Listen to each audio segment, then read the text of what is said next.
Welcome to the Australiana Fund's 2003 lecture series. We're delighted to offer these lectures to members, supporters and friends of the Australiana Fund. My name is Sonia Abbey. I'm the Fine Art Advisor to the Australiana Fund. As we are in a Zoom meeting, I suggest to enhance your viewing tonight that you put your Zoom screens to speaker view so that you'll see our speakers and then see the PowerPoint presentation when it's shared. As we are recording the presentation, we ask that you please keep yourselves on mute throughout the lecture. As many of the presentations in this series could be dense with images, there may be at times a delay in moving to the next slide or potentially other technical difficulties. We'll aim to provide as good an experience for you tonight as the internet allows. The recording of tonight's lecture will be made available via our website in due course, along with other lectures that have been held already. If you'd like to ask questions during the talk, please use the chat button at the bottom of your screen. We'll try to answer as many of these questions as possible at the end of the lecture. And if you have any questions after the lecture, feel free to email us at the Australiana Fund and we'll be able to pass them on to our speakers. I'll now hand over to Jennifer Sanders, Chair of the Australiana Fund. Thank you, Sonia. I would also like, before we begin tonight, I would like to take a moment to acknowledge the Gadigal peoples of the Eora, who are the traditional custodians of the land from which I am Zooming this evening. I'd also like to pay respect to their elders past and present and extend that respect to other Indigenous Australians present. I'm delighted that tonight we have speakers Amy Jarvis and Meredith Hinchliffe, presenting a lecture on the work of pioneering Australian designer Fred Ward. This lecture is the final instalment from the Fund's third Narratives of Nations Symposium, which was scheduled for Canberra in 2021 and sadly cancelled because of COVID. So last year we began presenting all the papers that were to be part of that symposium, and tonight we have the final paper from Amy and Meredith. The theme of the symposium was design and industry through the medium of timber. So the story of Fred Ward, pioneering designer, is wonderfully apt with which to close the symposium from 2021, I should say.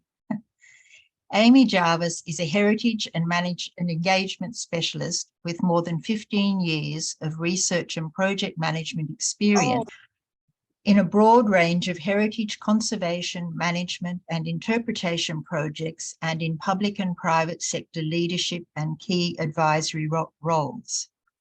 Currently the Acting Director of ACT Historic Places as part of the ACT Government's Cultural Facilities Corporation, Amy was formerly the University Heritage Advisor at the Australian National University, where she managed the collection of Fred Ward and the ANU Design Unit furniture.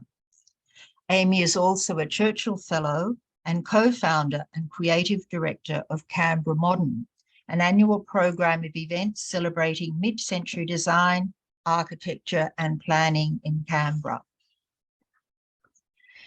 Meredith Hinchliffe has worked in the visual arts since 1977. She is a specialist in the decorative arts and is a valuer under the government's Cultural Gifts program. She is a project manager, writer, curator, and she writes reviews of decorative arts exhibitions for City News. Prior to that, she wrote reviews for the Canberra Times for 30 years. Meredith has curated several exhibitions of mid-century furniture, including one on the work of Fred Ward in 2013. Meredith is a research associate at the National Museum of Australia and is working on the Trevor Kennedy collection, recently acquired by the museum. I would now like to welcome Amy and Meredith and thank them for joining us tonight. Thanks very much, Jennifer. Thank you.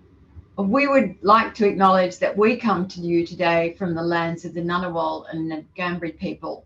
We pay our respects to elders past and present and would like to extend this respect to any First Nations people who are joining us this evening. Many thanks to the Australiana Fund for inviting us to speak. Amy and I are really pleased to speak to you today about eminent Australian designer Fred Ward. We were fortunate enough to do a similar talk in 2018 in conversation with Fred's friend, mentee, and colleague, Derek Wrigley, a noteworthy designer in his own right, who has since sadly passed away.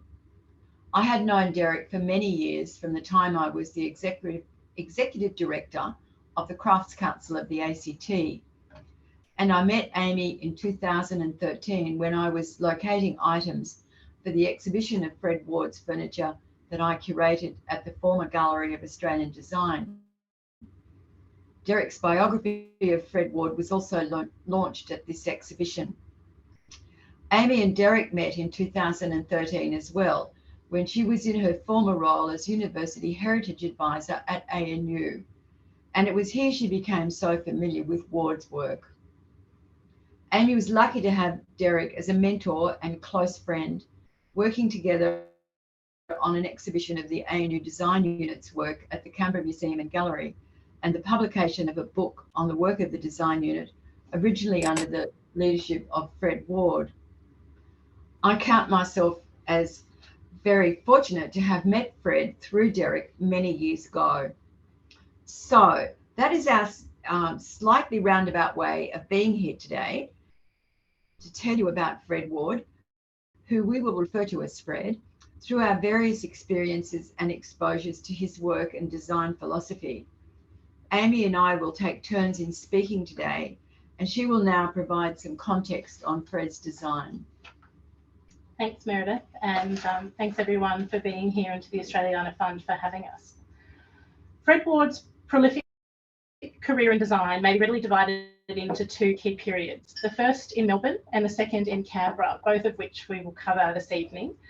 We want to also cover some of Fred's design philosophies and beliefs so we can truly frame the impact of this important character in Australia's design history, as well as his ongoing legacy. It has been said that Fred saw design both as a social and educational pursuit, and he spent much time promoting good design, design thinking, and critical analysis. He demonstrated that good design is for everyone and should be accessible to everyone, not just those who can afford it. Fred and Derek Wrigley, who Meredith mentioned, believed that school curriculum should also be teaching students to appreciate the value of design and design thinking.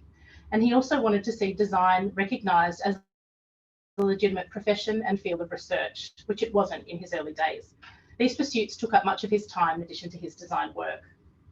With Australia being so far from the then major markets of the world post the Second World War, Fred believed that Australia could really only survive if the design standard of its manufactured goods was at least equal to that of Europe. He strongly believed that Australia should have its own furniture style and happily challenged the lingering perception that good things must come from overseas. Fred's furniture offered a rare simplicity at a time where antiques were the norm. He believed in simple furniture without unnecessary carvings, fussy curlicues, and dark staining. He wanted to showcase the beauty and workability of Australian timbers, with their grains and patterns being the main decorative feature of his designs, as well as the workmanship of the manufacturers, with express joinery being on show for all to see. Derek told us that Fred had a quote on his drawing board at the ANU that read, "There is always a better way." Believing the fundamental need of a project would also always suggest the ultimate structural form. He saw design as a vehicle to enrich lives, as a key part of a larger scheme: building, furniture, furnishings, fittings, lighting, fabric, cutlery, the total being greater than the sum of its parts. This is the story of a modest man and an exceptionally talented designer, often flying under the radar, but greatly respected by his peers and colleagues, and more recently being celebrated as he should have been within his lifetime. Meredith will now cover Fred's early years in Melbourne. Fred was born on the 26th of July 1900 in Blackrock, East Melbourne, son of Frederick William Ward, a cutlery manufacturer and retailer.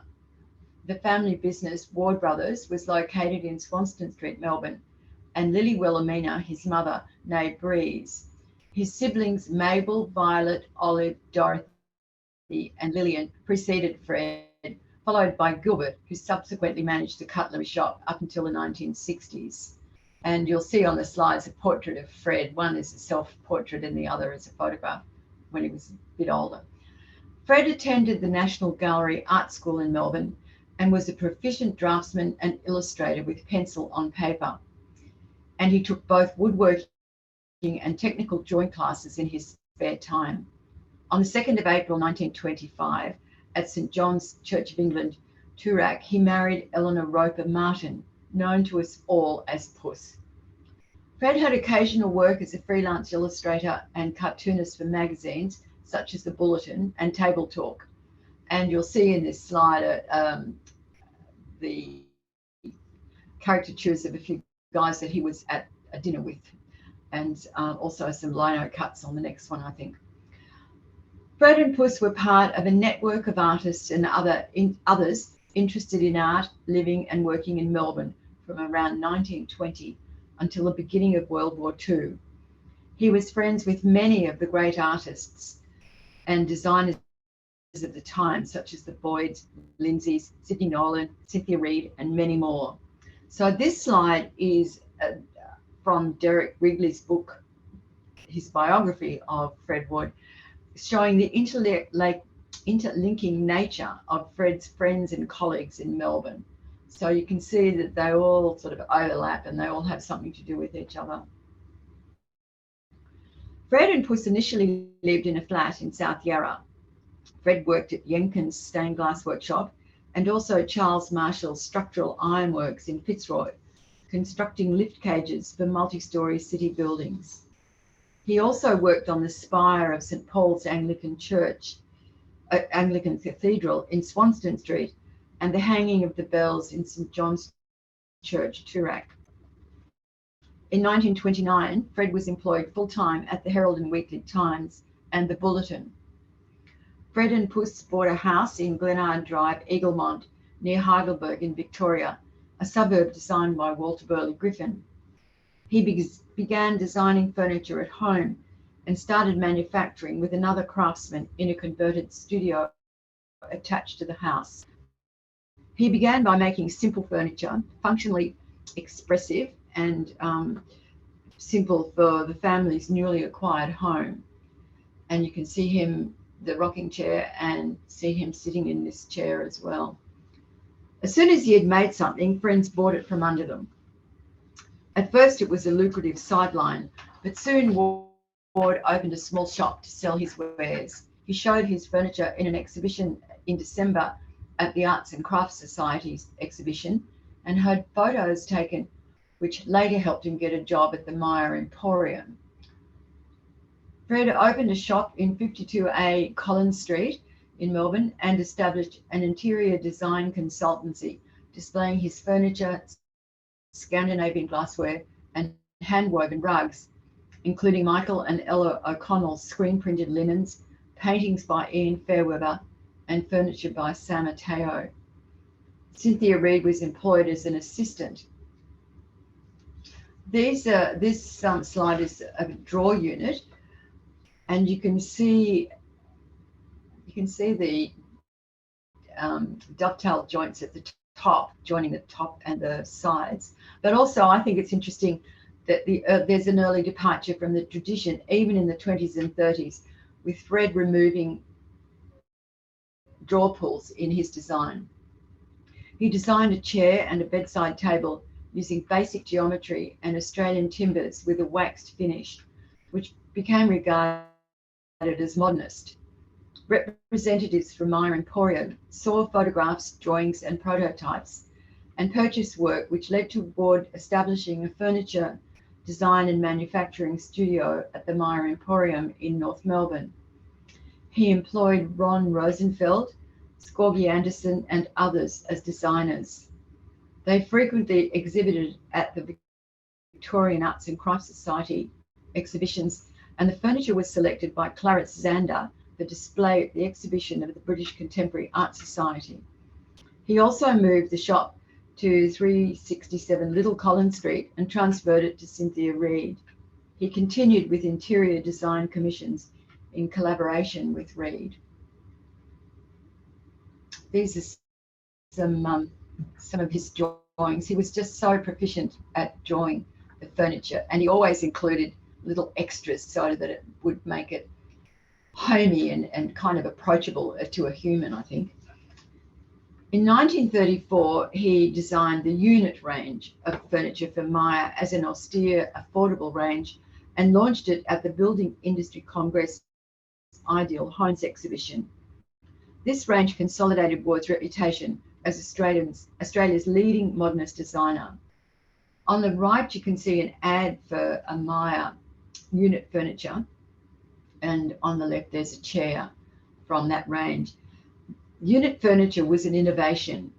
The advertisement said, and I inverted commas, people realize at once the economy and sheer practicality of furnishing unit by unit as required, and being able to use existing pieces of furniture for any new scheme. And end quotes. This was instead of purchasing a whole suite, a lounge suite or a dining suite. In 1938, Puss and Fred's son Martin was born. Soon after the beginning of World War II, Ward was seconded to the Department of Aircraft Production for the manufacture of timber-framed Mosquito fighter bomber, and later for the Beaufort aircraft at Fisherman's Bend, Victoria. He was responsible for the continuous post-war years modifications sent from Britain and was appointed liaison officer between the Commonwealth government, the RAF, the RAAF, and the USAF, handling drawings and manufacturing data. And here are some planes that, just to give you an idea of the planes. There were several reasons why Fred was chosen for this job, the most important being his intimate knowledge of Australian timbers, which he was able to translate to the English timber framed bombers. He knew the warping and shrinking tendencies, the moisture content, strengths, brittleness, and in particular, the availabilities of the timber. He was exceptionally skilled in jointing and knew the glues to ensure stress continuity. He had the organisational skills to translate design into reality as a result of working at Myer, and he lived near Fisherman's Bend. After the war, Fred went back to Myer as well as pursuing several other projects. He tried to restart the Myer Design Workshop, but most of his team wanted to set up their own design studios. He established the heritage range of furniture at Myer, but also appears to have retained his freelance furniture design practice in tandem. And this slide is an example of one of the heritage range. In the post-war reconstruction period, Ward designed electric and gas cooking ranges and an egg incubator for the egg industry made by Martin and King's, the Empress. He was commissioned by the Victorian Railways to design the interior and external livery of a diesel train, which we don't think ever went any further than the designs. Fred believed that everyone should have access to well-designed, functional furniture, and was also concerned about economy and practicality.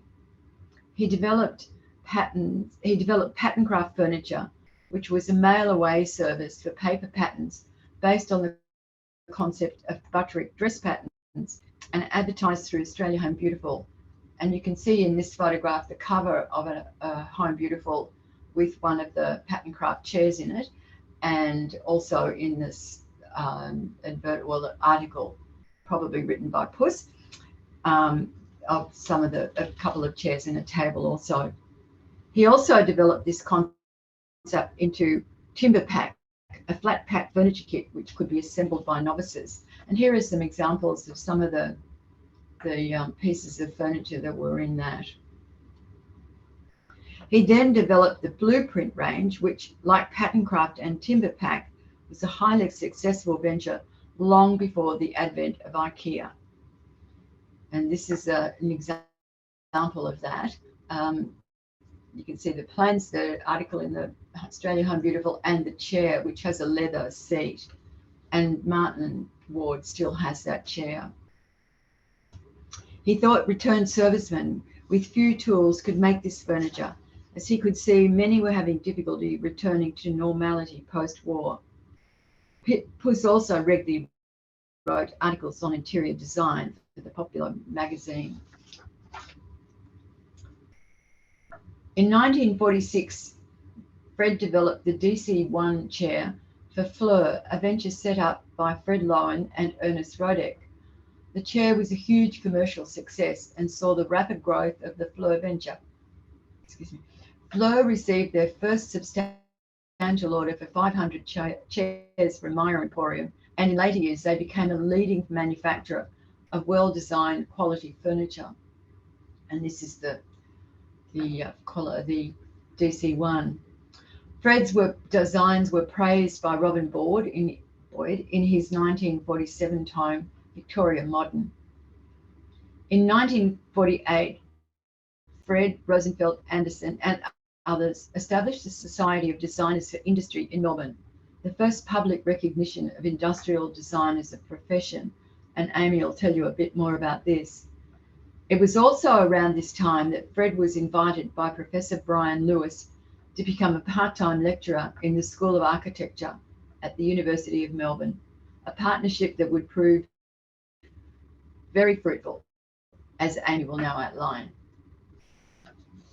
Thank you. Okay, so we're jumping from Melbourne to Canberra now. Familiar territory for us, but I can see a few interstate names on the list here, so bear with us while we show you a very bare-looking Canberra in the 1940s. So the Fred we've spoken about so far was a born and bred Melburnian, ingrained in the bohemian and creative art scene there. So it must have been something very special to draw Fred, his wife Puss, and their young son Martin all the way to Canberra, especially when it was this bare. In fact, it was an opportunity that he couldn't refuse. I'll remind you that after World War II, Canberra's population was around 28,000 people, hardly a thriving metropolis in comparison to Melbourne, and some even called it a good sheep station spoiled. But after winning a design competition of 5 designers, Fred would be working on a large commission with his former lecturing colleague from the University of Melbourne, Professor Brian Lewis.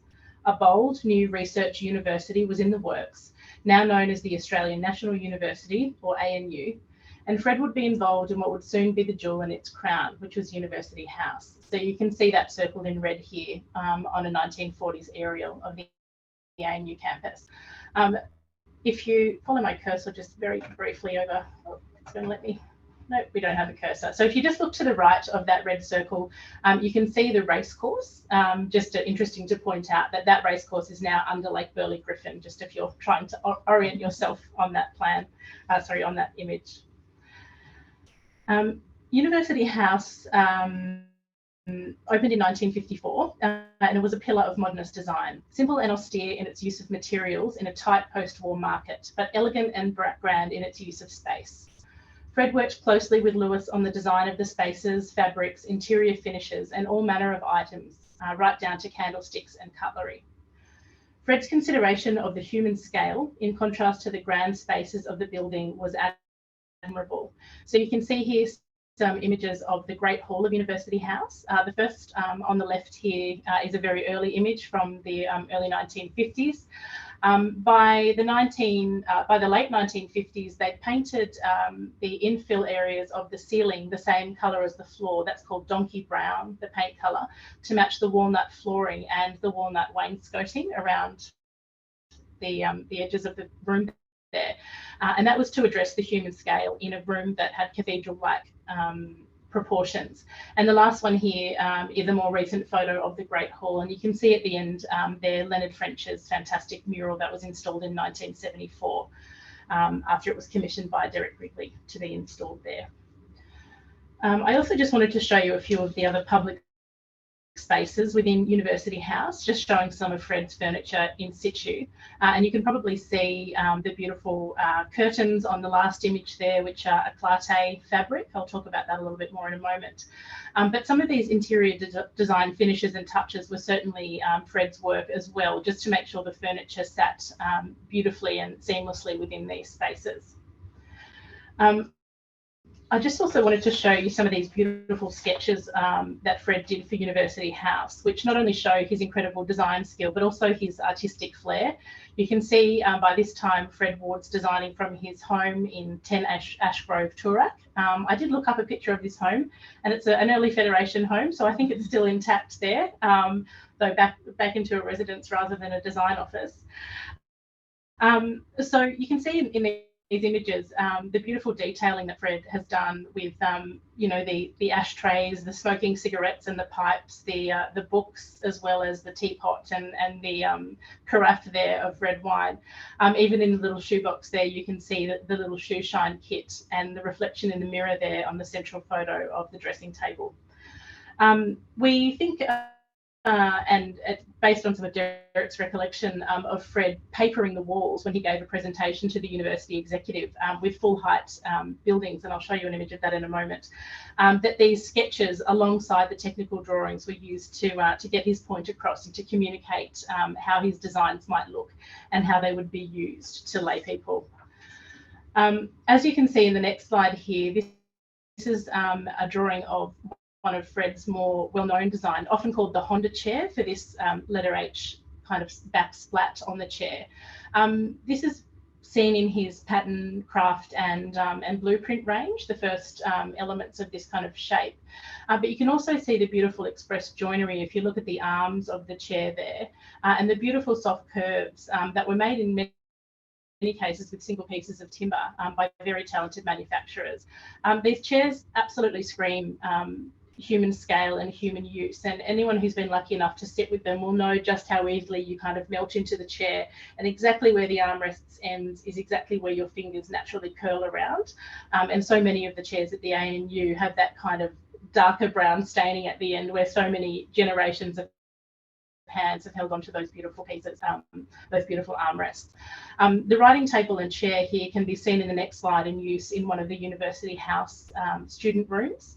And you can see the bedspread, curtains and carpet there, which were done by a Clarté, and I've included a small sample, an image of a Clarté's work from the Powerhouse collection. And for those who don't know, a Clarté was a weaving fabric creation business that was run by Molly Grove and Catherine Hardress. That's certainly worthy of its own lecture, so we won't go too far into that today.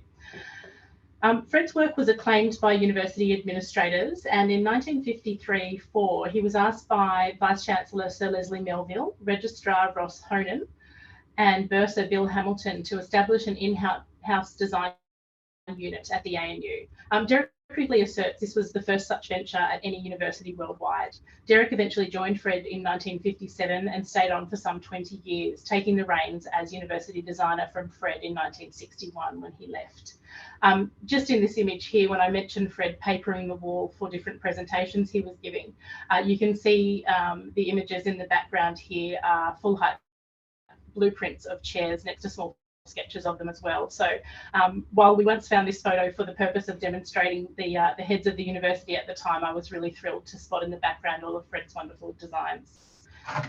And the following slide is the ANU design unit. Fred's not in this image, but just to put some faces to names, starting from the left, that's Scorgie Anderson, Marie Penhalion, who was the administrator, Jack Lowe sitting up the back there with a black cardigan, Derek Wrigley at the front with his hands clutched together.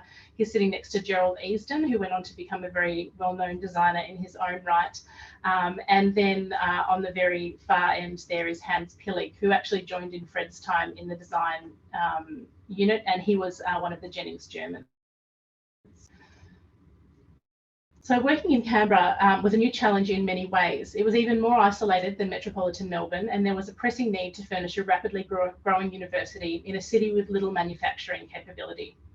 Beyond University House, each year saw several more campus buildings completed. And while no stranger to Australian timbers, Fred was now dealing with them in a completely different climate. The timbers require a unique understanding and respect for their behavioural characteristics, as Meredith mentioned with the planes. They can warp, twist and shrink enough to make any woodworker weep, and they can be very difficult to machine because of their silica inclusions and often their harmful emissions. Fred initially was having furniture manufactured for ANU in Sydney and Melbourne, but combined with mid-century transport and road conditions, which were pretty rough at the time, Canberra's low humidity and greater extremes of temperature caused great issues with the furniture manufactured elsewhere. Any timber furniture from coastal cities had an initial higher moisture content, and by the time it got to Canberra, it would dry out, inevitably resulting in shrinkage and loosened joints. But ever the innovator, Fred's preference for dowelled over tenon joints was a direct result of this humidity problem. He insisted on letting timber season properly in the Canberra climate before it was worked, and also desperately sought local manufacturers wherever possible. And while mass production was not an option, small runs with sole traders and small firms soon started to build an industry in the fledgling national capital. A growing availability of local craftsmen who worked with Fred, Derek and their counterparts was integral to the success of the ANU and other work in Canberra. Many of these craftsmen had been post-war European migrants. Many had worked on the Snowy Hydro scheme, and some were Jennings Germans who were brought out by A.V. Jennings to build homes in Canberra. Others had come through different assisted migration schemes. On this slide that you can see here this is Fred and Alphonse Stutz, who was one of the Jennings Germans, who are working together on a table that was gifted to the Malaysian Parliament in 1957. Karl Kloos, Konrad Dimpel, Heinz Frank, Kurt Kloska, Oswald Paseka, Hans Pillig, Klaus Schrarer, Alphonse Stutz, Tony Subban, Con Tobler, Klaus Schorn and Kees Westra were some of these craftsmen. And their role in bringing these beautiful designs to life cannot be undersold, though it is often unknown. So with the immense success of the ANU work and a growing appreciation for his simple, functional and accessible design, Fred's standing in Canberra had grown, and he developed important relationships with the ANU executive, many of whom held high-profile roles elsewhere, the National Capital Development Commission, or the NCDC, who were charged with building the city in the mid-century, and of course architects, artists and others who were working locally, which very much mirrored his time in Melbourne. Fred and Derek were regularly seconded or allowed to work on other local commissions while the ANU, including the Australian Academy of Science, or the Shine Dome, as you can see in this slide here, the Canberra University College, which was a precursor to the ANU, and the Commonwealth Club. They were also popularly used to design furniture for private homes of many related to the ANU and beyond. And please excuse this slightly blurry slide, but this is an image from Milton Cameron's book, which is called Experiments in Modern Living, which is about scientists' homes in Canberra. A fantastic resource. You can find it on ANU Press if you're interested. And this is the lounge room of Frank Fenner, who was one of the professors from the John Curtin School of Medical Research. And you can see some of Fred's beautiful chairs, both in the foreground and background, along with a Featherstone chair, I think, that's snuck in there as well. In 1961, Fred embarked on, he left the ANU, aged 61. And so just for the next minute or so, I'll just give a quick rundown of what he did in his post-ANU times before we kind of move on to his influence and legacy. So in 1962, he embarked on a world tour for the NCDC, which was his first overseas trip in his life, to understand the furniture requirements for galleries, museums and libraries, all of which were in the development pipeline for the NCDC for Canberra. He was also asked in 1962 by the ANU Chancellor and head of the Reserve Bank of Australia, Nugget Coombs, to furnish the Reserve Bank of Australia offices in Sydney, which was a large and prominent commission. You can see on the left here some of the furniture Fred designed for the RBA in the private spaces, and on the right that is the furniture in Nugget Coombs' office as well. In 1963, he was commissioned to design furniture for the P&O building in Sydney, and also that year won the largest private commission of his career and what would be his last major private commission, which was the National Library of Australia, which Meredith will cover in a moment. In 1966, he was commissioned by Robin Boyd, architect of the Australian Pavilion at the 1967 Montreal Expo, to design furniture, and in 1967, commissioned by long-term patron Lady May Casey to design furniture at Admiralty House in Sydney, Government House in Canberra, and he also designed a desk for Lord Casey as Governor General. So you can see here on this slide, on the left, top left corner is a proposed room layout for R.G. Casey, which Ward has drawn. Bottom left there is some of the packing crates in the setup for Expo 67 in Montreal, and then here on the right is one of Fred's sketches for the P&O building in Sydney. In 1969, he was appointed as furniture consultant to Canberra College of Advanced Education, which is now the University of Canberra, and was assisted by Wrigley in this commission. I should note that Wrigley was well and truly still engaged with the ANU at this time, so they gave them very wonderful long ropes to be able to share their skills around Canberra.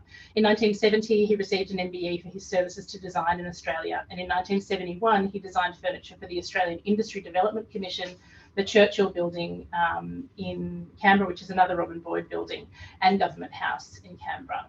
He finally retired in 1980 to a home in Mawson, ACT, and died in 1990, just 1 year after his beloved puss. You can see in this slide here, again, apologies for the blurry photo. This is quite an old one, I think, that's been copied a few times. But you can see from left to right, Derek Wrigley, his wife Maxine Davies, that's Fred there in the wheelchair, very close to the end of his life, I think, in terms of Derek's recollection of when this photo was taken. And on the right of this photo is Ross Honan and Ross's wife, and they're sitting here in Fred's backyard. And Ross Honan, as I said at the beginning, was the registrar of the ANU and the one who asked Fred and Derek to set up the ANU design unit. We felt it important to provide just a little more detail on the National Library Commission, as this was such a significant commission, and it is also one of the most accessible and notable collections of Fred's work, well used and loved by many people. The National Capital Development Commission engaged architects Bunning and Madden to design the National Library of Australia in 1961.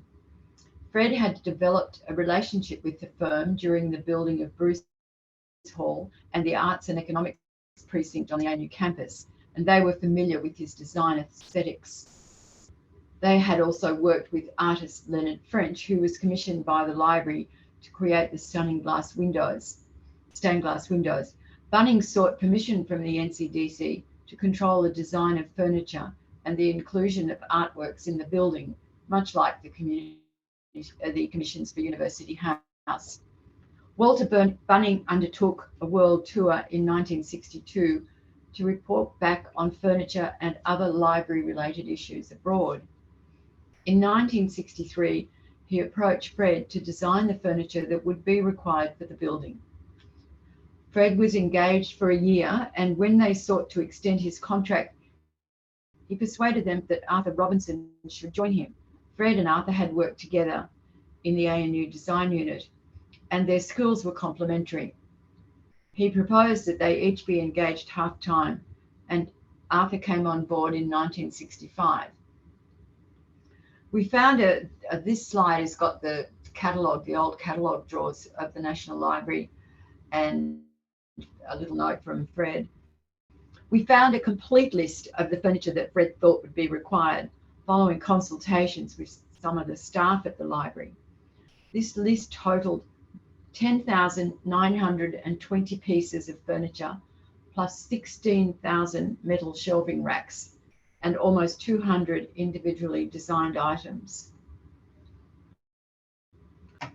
Fred applied the following principles when designing the furniture for the library. The furniture should convey a spirit of Australianness. Australian timbers have a human quality of warmth and softness that metal and plastics don't usually have. The fundamental functional need for an item of furniture should influence its ultimate form. Visual enjoyment must usually be a secondary, but a very close secondary consideration, and there should be no redundancy.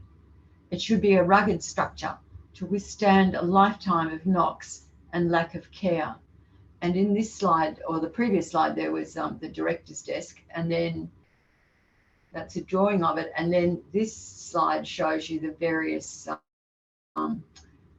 things that that Fred incorporated into the furniture, such as the tenon joints on the top left-hand corner, the brass feet at the bottom of the legs on the right-hand top corner, the recessed legs of the tables on the bottom left-hand corner, and the tenon joints again on the table on the right-hand slide. And he thought its size and proportions should also be appropriate and relevant to the architectural space. And any of you who know the reading room will know how the ceilings are so high, and it's such a big cathedral-like space. It should have an honest and respectful use of materials. There should be no pretensions of being what you are not. For example, he used Laminex timber finishes in some areas, soft vinyl with a leather grain in the tops of the tables in the reading room, which you can see from the top left-hand slide. An honest showing of jointing details. As I said, the tenons and wedges in the big tables, and although the economics would have demanded the use of hidden dowels, simple oiled satin surface finishes with about 5% reflectivity to stop hard reflections from lights and windows, reducing the enjoyment of the grain and colour of the natural timber underneath. He preferred plain, unpatterned natural wool upholstery. And here are some chairs from the National Library collection that he designed. And I'll now hand back to Amy for a consideration of Fred's design style and influences.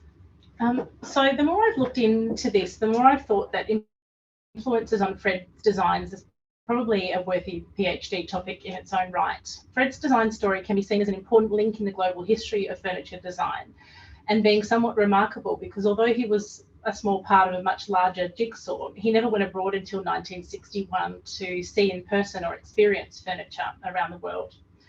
Even after his trip, his subsequent designs showed little variation from his very consistent approach. And while his style evolved over time to meet the needs of each client, he ardently stuck to his key philosophies. Derek often remarked that Fred's style seemed to disregard fashion, favouring function and simplicity, even in his very early prototypes. And while copying was rife in the furniture industry, Puss always said in her diaries that Fred never copied. There could be threads drawn to Fred's work from the arts and crafts movement, simple and streamlined Scandinavian designs, and influences of the Bauhaus, which were seeping into Australia despite Fred's lack of travel. But Derek asserted that Fred's design were a response to working with local timbers, efficiencies in manufacturing, a simple aesthetic which let the timber shine through, and again, a strong desire to kind of show how the sausage is made, with the express joinery, a way to let the maker's skill shine. With the exception of the DC-1 chair for Fred Lowen, as Meredith mentioned, had a run of 500, Fred really never had the opportunity to experiment with mass commercial production techniques. His commissions were almost entirely small batch quantity work, which Derek also asserted had an influence on the way he designed, which was not necessarily suited for mass or full machine production. His training at the National Gallery Art School had a strong influence on the form and presentation of his work. And as I mentioned, his beautiful sketches papering the walls with those lifelike details such as smouldering cigarettes and an empty Scotch glass. I mentioned right at the beginning of the talk that Fred had spent much of his life advocating for design as a profession, legitimate field of research, and a discipline separate from art. I also mentioned his strong desire for design in education, which a cause which he and Derek shared. So I wanted to do a quick run through of some of Fred's extracurricular activities and legacies, which shaped the Australian design into the thriving industry we now see. Derek remarks in his biography of Fred that design in the 1920s and 30s was not really recognised as a profession. There were architects, commercial artists, engineers and fabric designers or printers of various kinds, but not a collective of designers who could design for production. Architects had a clear-cut role in Australian society, but those who thought about furniture and other products which made life easier were more invisible in the public eye. Fred's stalwart persistence for the recognition of design saw him as a key leader in the establishment in 1948 of the Society for Designers for Industry. So you can see here a poster actually designed by Derek Wrigley. So Fred established in 1948 the Victorian chapter of the Society of Designers for Industry, and Derek went on to establish the New South Wales chapter.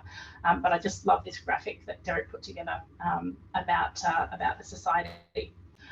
The SDI, or the Society of Designers for Industry, outgrew its society status in 1958 with the formation of the Industrial Design Institute of Australia.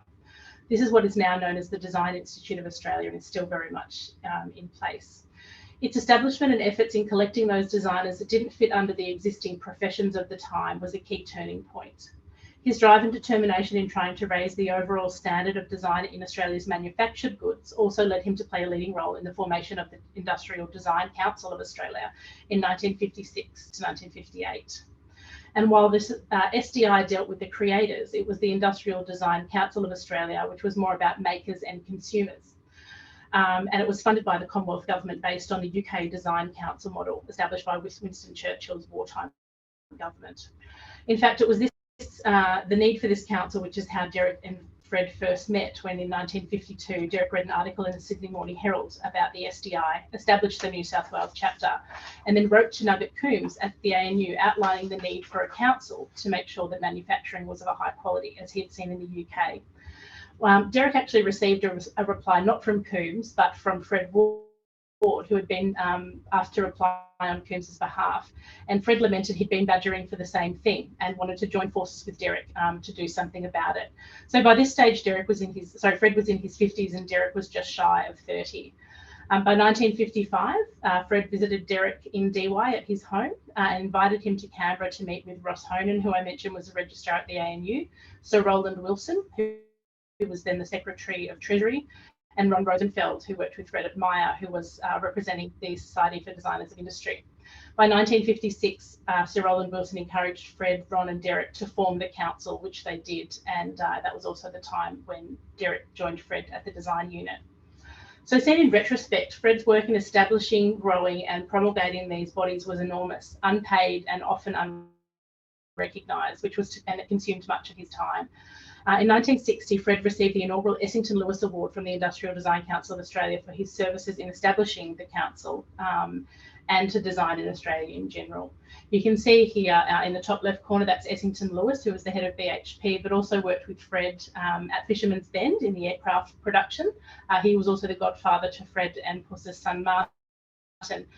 So he was the inaugural chair of the Industrial Design Council of Australia. You can see here a few ads and different logos where they started to give out Australian Design Awards, now called the Good Design Awards, which was basically a mark of quality design in Australia. And the patron of the council was Prince Philip, and you can see him in the bottom right corner there with a Decor wine cooler, which I'm sure is very familiar to a lot of us from the 1980s. In 2010, Fred was inducted into the Hall of Fame for the Design Institute of Australia, and his son Martin attended the ceremony. Ron Rosenfeld and Derek were also later inducted.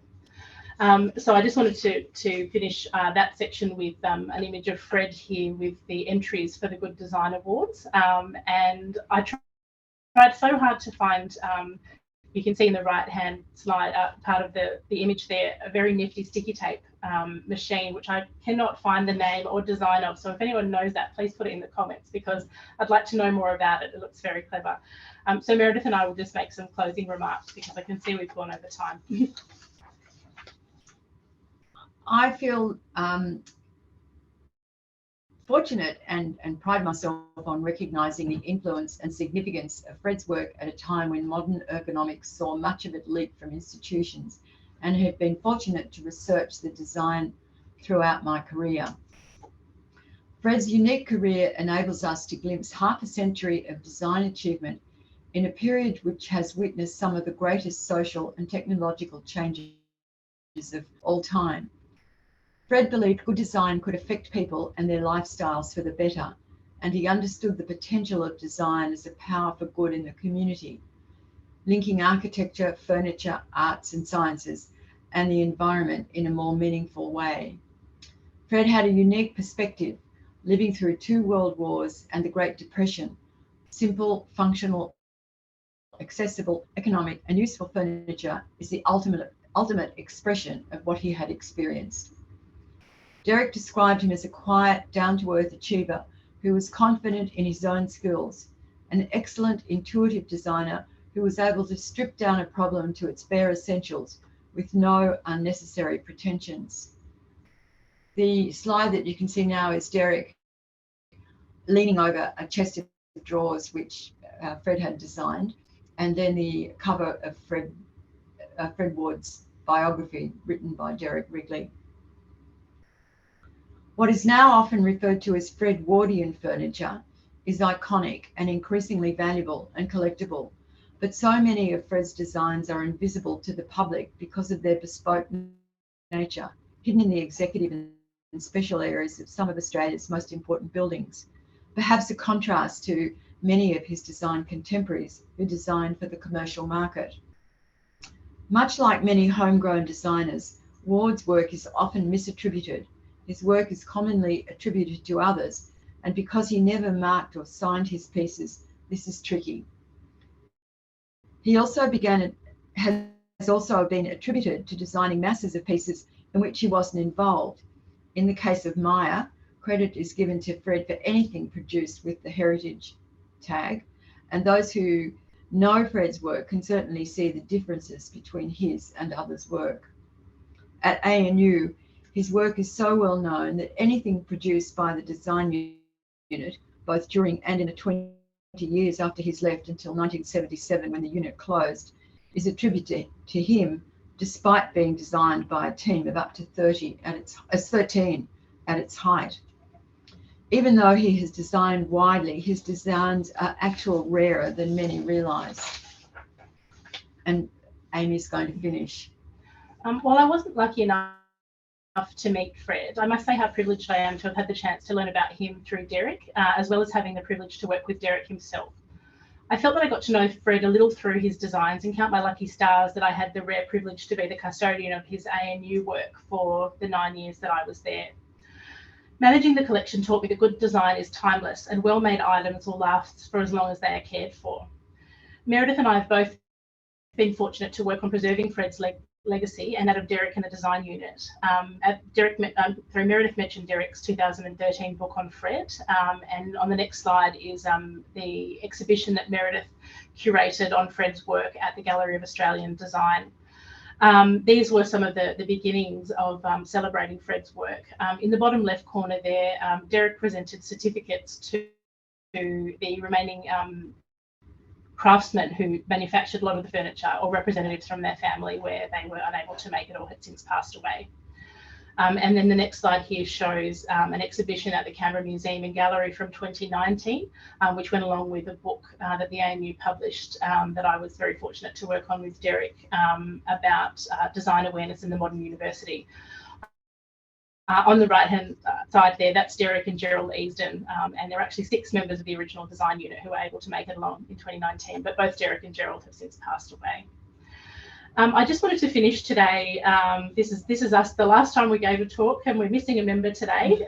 So there's us with Derek. But I just wanted to finish with a remark of Derek's from our 2018 talk, a fitting way to remember Fred and appreciate his legacy, in the words of one of his friends. A friend and mentee, someone who respected him so much, but often lived in his shadow despite years spent researching and writing his biography, putting his name back at the forefront of design where it had always deserved to be. So Derek said, "I spent so much time with Fred and feel sure that he would want me to give you a new perspective on the value of furniture and furnishings in any piece of architecture. I can hear him now as many times before. Architecture on its own might create a pleasant environment outside, but inside would be an utterly useless shell. Fred would ask us to imagine a building without any furniture at all, just an empty, reverberative group of rooms within which we would all have to stand up. We'd have nothing to write on, no bookshelves, no curtains, no soft floor coverings, directional signs, or lights.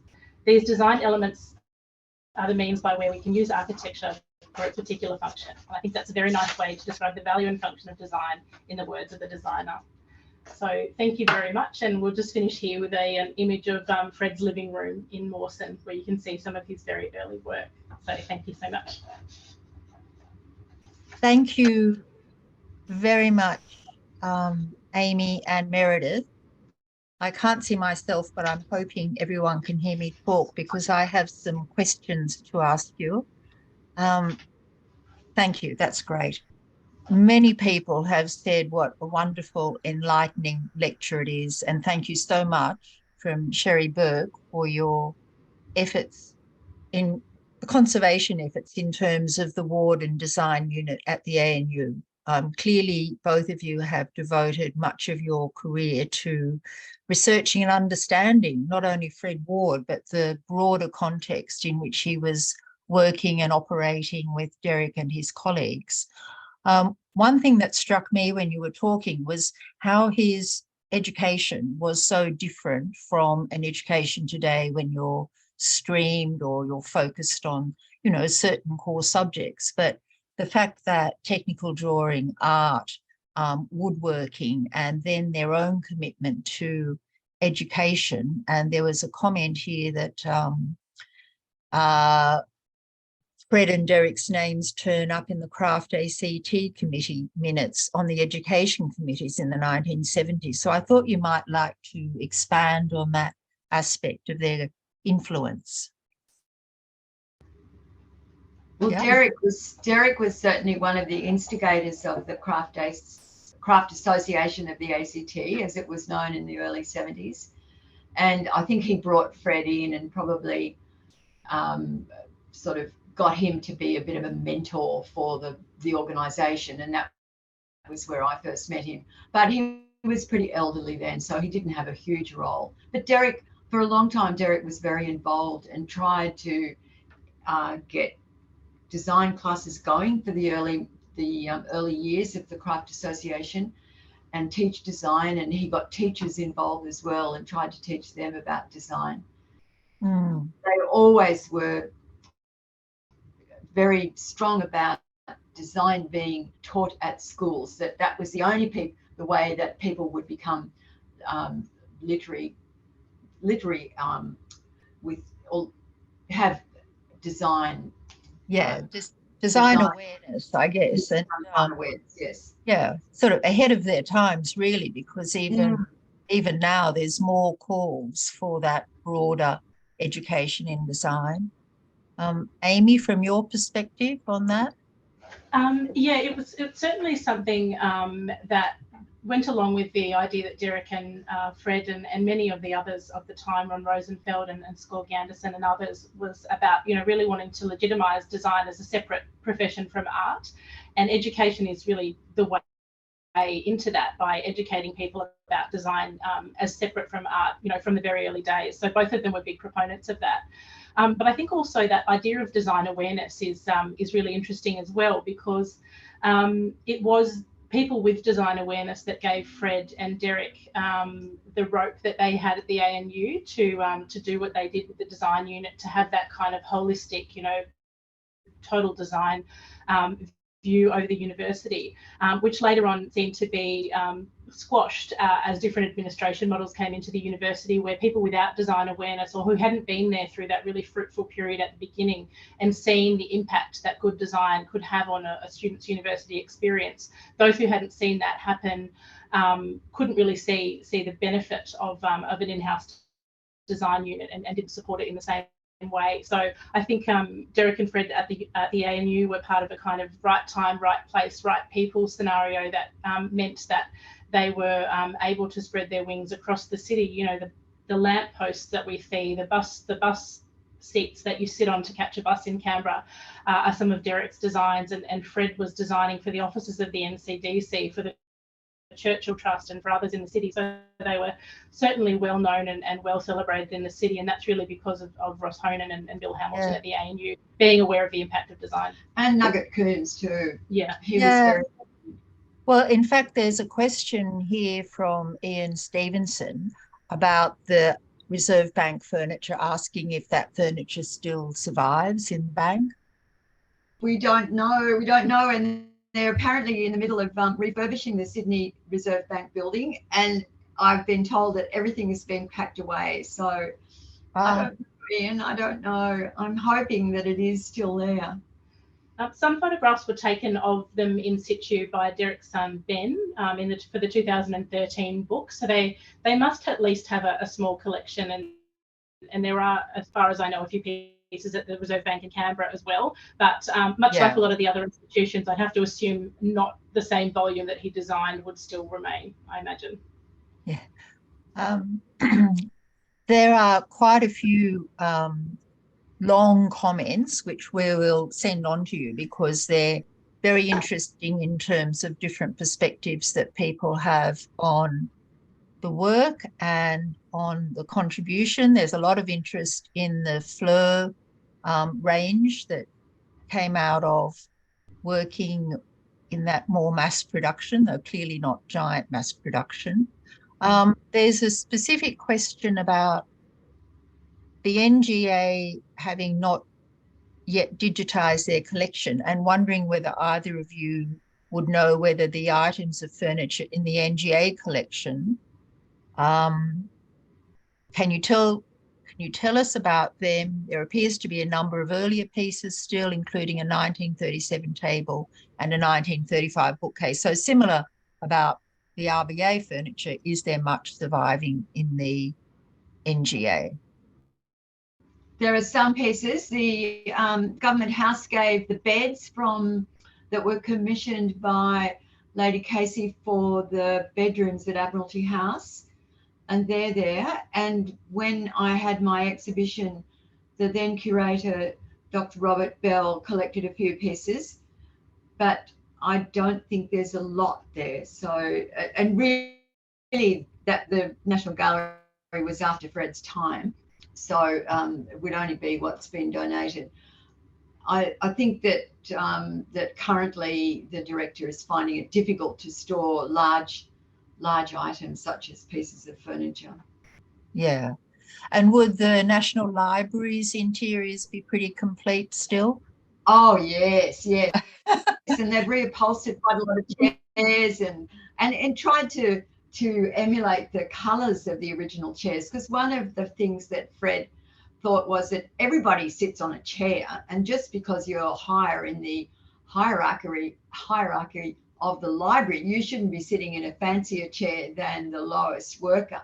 So the chairs were distinguished by the colours of the upholstery. Oh. And so yes, there are lots and lots of pieces of furniture that are in constant use. Oh, fantastic.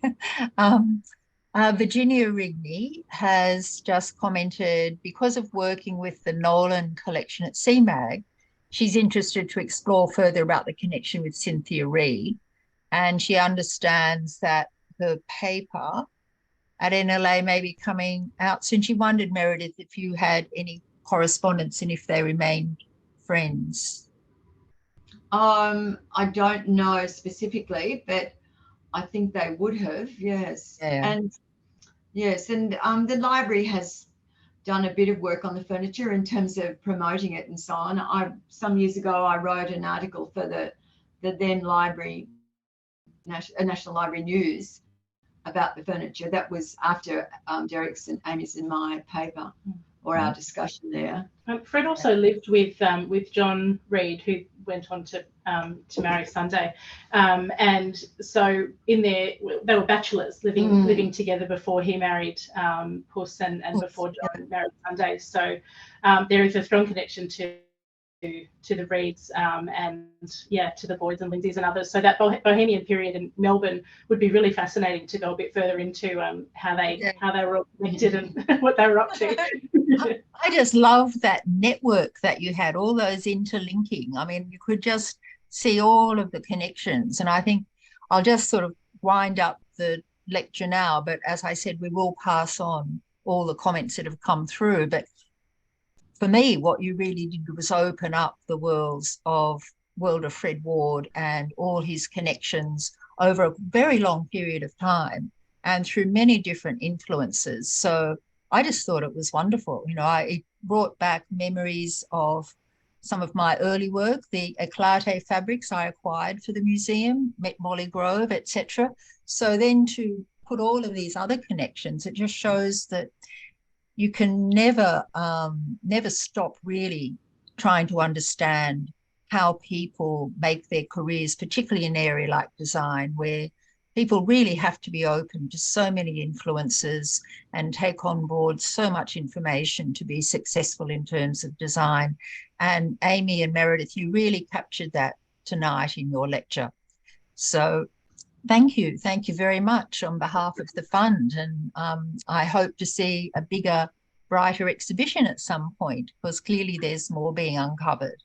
So thank you on behalf of all of the audience. I'm getting great comments. Thank you. Great insights and information. Fabulous talk.